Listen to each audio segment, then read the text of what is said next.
Hello everyone, welcome to किन studies. आज है 18 सितंबर। स्टार्ट करते हैं आज के एमसीक्यू क्वेश्चंस।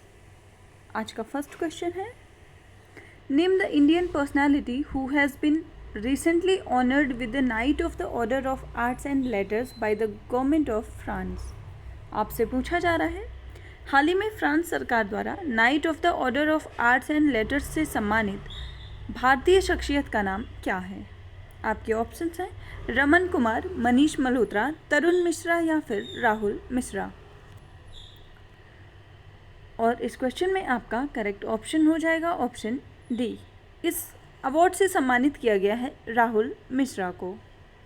यहाँ आप लोग देख सकते हैं, the government of France has ordered the knight of the order of arts and letters to the Indian fashion designer Rahul Mishra, and the award recognizes his achievements in the field of arts as a designer and his commitment to promote Indian crafts internationally. The award also honors his contribution to the cultural relationship and cooperation between France and India. तो France ने night of the order of arts and letters से सम्मानित किया है भारत के fashion designer Rahul Mishra को। बढ़ते हैं नेक्स्ट क्वेश्चन की ओर। How many journalists and literatures have received भारतीय भाषा सम्मान 2023? आपसे पूछा जा रहा है, कितने पत्रकारों और साहित्यकारों को भारतीय भाषा सम्मान 2023 प्राप्त हुआ है। आपके ऑप्शंस हैं 20, 18, 15 या 25।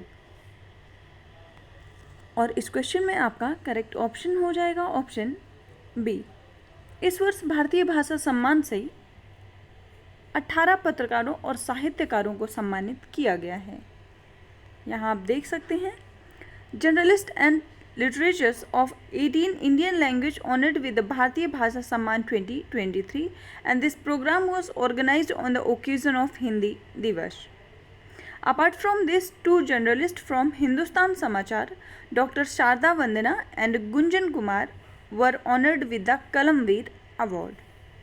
तो आप ये याद रखेंगे कि 18 साहित्यकारों को इस वर्ष भारतीय भाषा सम्मान से सम्मानित किया गया है। बढ़ते हैं नेक्स्ट क्वेश्चन की ओर। India has recently organised its first investment forum 2023 with which country? आपसे पूछा जा रहा है, भारत ने हाल ही में किस देश के साथ मिलकर अपना पहला निवेश फोरम 2023 आयोजित किया है। आपके ऑप्शंस हैं यूएई, सऊदी अरब, ऑस्ट्रेलिया या जर्मनी। और इस क्वेश्चन में आपका करेक्ट ऑप्शन हो जाएगा option B. First investment forum आयोजित हुआ है इंडिया और सऊदी अरब के मध्य। यहाँ देख सकते हैं आप, India Saudi Arab investment forum 2023 was organized in New Delhi and this is the first formal investment symposium between two nations. And over 500 companies from both countries participated in this event. Forum also witnessed the signing of over 45 MOUs aimed at deepening economic engagement and boosting investment flow. तो India और Saudi अरब investment forum का आयोजन नई दिल्ली में किया गया है। बढ़ते हैं नेक्स्ट क्वेश्चन की ओर। What is the Vidya Samiksha Kendraj which is recently seen in the news? आपसे पूछा जा रहा है, विद्या समीक्षा केंद्र क्या है जो हाल ही में खबरों में देखा गया है। आपके ऑप्शंस हैं, it is a forum to analyse the state of education in state. Second, it is a forum to analyse the status of mid day meal scheme in schools. Third, it is a forum to promote gross enrolment ratio. And fourth, it is a data repository. और इस question में आपका correct option हो जाएगा option D. विद्या समीक्षा केंद्र जो है ये एक डाटा रिपोजिटरी है। सो यहाँ आप देख सकते हैं, under the national digital education architecture the ministry of education is pushing states to open Vidya Samiksha Kendra, जो कि एक डाटा रिपोजिटरी है which will have data from all schemes run by the ministry of education. जो विद्या समीक्षा केंद्र हैं यहाँ पे मिनिस्ट्री ऑफ एजुकेशन के तहत जितनी भी शिक्षा से संबंधित स्कीम्स या विद्यार्थियों से संबंधित स्कीम्स चलाई जा रही हैं उनका सारा डाटा यहाँ पर अवेलेबल होगा। बढ़ते हैं नेक्स्ट क्वेश्चन की ओर। Which of the following organization brings out the publication known as Logistics Performance Index? आपसे पूछा जा रहा है निम्नलिखित में से कौन सा संगठन लॉजिस्टिक्स परफॉर्मेंस इंडेक्स नामक एक इंडेक्स या रिपोर्ट प्रकाशित करता है। आपके ऑप्शंस हैं world economic forum, united nations development programme, world bank या फिर इंटरनेशनल मॉनिटरी फंड। और इस क्वेश्चन में आपका करेक्ट ऑप्शन हो जाएगा option B. Logistics performance index को जारी किया जाता है वर्ल्ड बैंक के द्वारा। यहाँ आप देख सकते हैं LPI की बात करें तो ये एक इंटरैक्टिव बेंचमार्किंग टूल होता है created to help countries identifying the challenges and opportunities they face in their performance on the trade logistics and what they can do to improve their performance. Bharat की बात करें तो India has claimed 6th place on the world bank's logistic performance index 2023।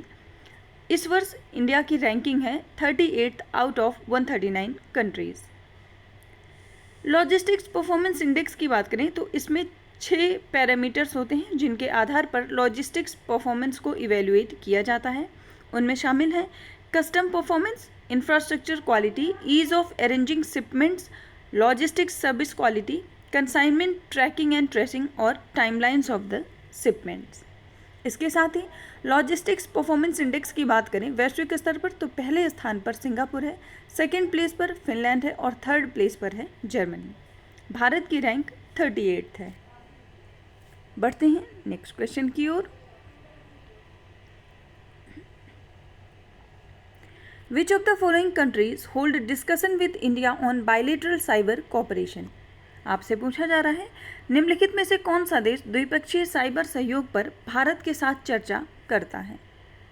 आपके options हैं Israel, Japan, USA या France. और इस question में आपका करेक्ट ऑप्शन हो जाएगा ऑप्शन बी। साइबर सहयोग पर जो द्विपक्षीय वार्ता हुई है वो भारत और जापान देश के मध्य हुई है। So, India and Japan discussed important areas of bilateral cyber cooperation and reviewed the progress achieved in the area of cyber security and information and communication technology. Japan ने होस्ट किया है अभी हाल ही में 5th India Japan cyber dialogue Tokyo में और इसका एम है to exchange views on the latest development in the cyber domain and mutual cooperation at the United Nations and other multilateral and regional fora including under the Quad framework. तो cyber cooperation से संबंधित जो bilateral talk हुई है वो India और Japan के मध्य हुई है, ये आप ध्यान रखेंगे। बढ़ते हैं नेक्स्ट क्वेश्चन की ओर। Umiam lake which was seen in the news is located in which state? आपसे पूछा जा रहा है उमियाम झील जो हाल ही में खबरों में रही थी ये किस राज्य में स्थित है। आपके ऑप्शंस हैं वेस्ट बंगाल, अरुणाचल प्रदेश, सिक्किम या मेघालय। और इस क्वेश्चन में आपका करेक्ट ऑप्शन हो जाएगा option D. Umiam lake Meghalaya से संबंधित है। सो यहाँ आप देख सकते हैं उमियाम लेक को बड़ा पानी लेक भी कहा जाता है। Meghalaya has adopted artificial intelligence enabled robotic technology to keep its Umiam lake clean, जिस वजह से ये काफ़ी चर्चा में रहा है। लेक की बात करें तो lake is situated at an altitude of about 4,900 feet and is also a major hub for water sports and boating in Shillong. The AI integrated robotic boat is able to collect huge quantities of garbage in reasonable time from Umiam lake. तो आप ध्यान रखेंगे Umiam lake जिसको बारा पानी lake भी कहा जाता है ये मेघालय में स्थित है और हाल ही में ये आर्टिफिशियल इंटेलिजेंस के तहत रोबोटिक टेक्नोलॉजी का यूज़ करके उसको सफाई की गई है, जिस वजह से ये काफ़ी चर्चा में रही है। आज के करंट अफेयर सेशन में इतना ही। धन्यवाद।